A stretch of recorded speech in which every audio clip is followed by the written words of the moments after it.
Where I'm from, we have a saying. We say, saddle up. It means get ready. But more than that, it's often implied that the ride ahead is going to be rough. The problem is I don't hear a lot of preachers and teachers telling people to saddle up. Instead, I hear things more like, just be still, just be quiet. God's got a wonderful plan for your life. Well, friends, I have some bad news for you. That's not what the Bible says.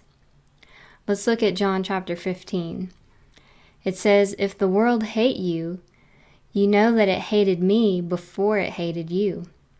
If you were of the world would love his own.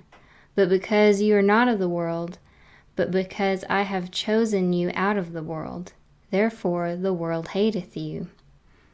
Remember the word that I have said unto you. The servant is not greater than his Lord. If they have persecuted me, they will also persecute you. If they have kept my saying, they will keep yours also.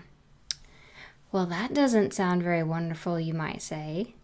I don't want people to hate me. Friends, when you become a Christian, life is not a walk in a rose garden. The world is going to hate you. You are going to have trials. You are going to have tribulations. But because we fear those things, we find ways to camouflage ourselves. We don't bring up Jesus around other people. We don't pray in public. We won't read our Bible in the lunchroom or on the street.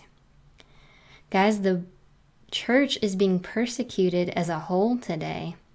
There is no room for us to hide. We have to stand strong and be proud and be separate from the world. How far would you go to camouflage yourself, I wonder? Would you deny Jesus? If somebody threatened you or a member of your family with bodily harm, would you deny being a Christian? Or would you deny that Jesus is who he said he was?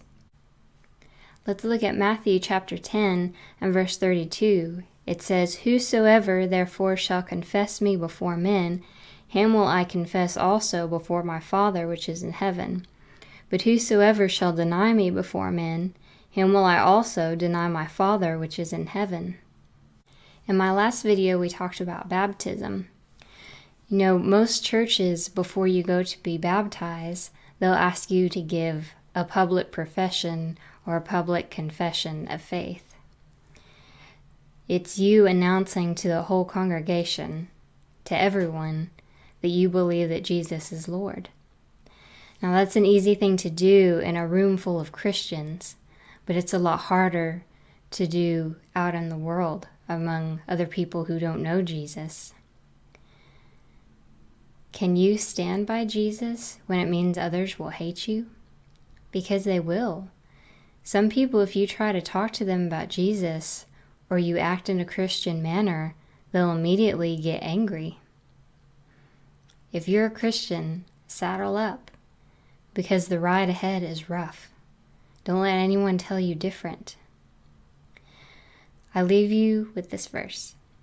1 Peter chapter 1 and beginning in verse 1 says, wherein ye greatly rejoice, though now for a season, if need be, you are in heaviness through manifold temptations, that the trial of your faith, being much more precious than gold that perisheth, though it be tried with fire, might be found unto praise and honor and glory at the appearing of Christ.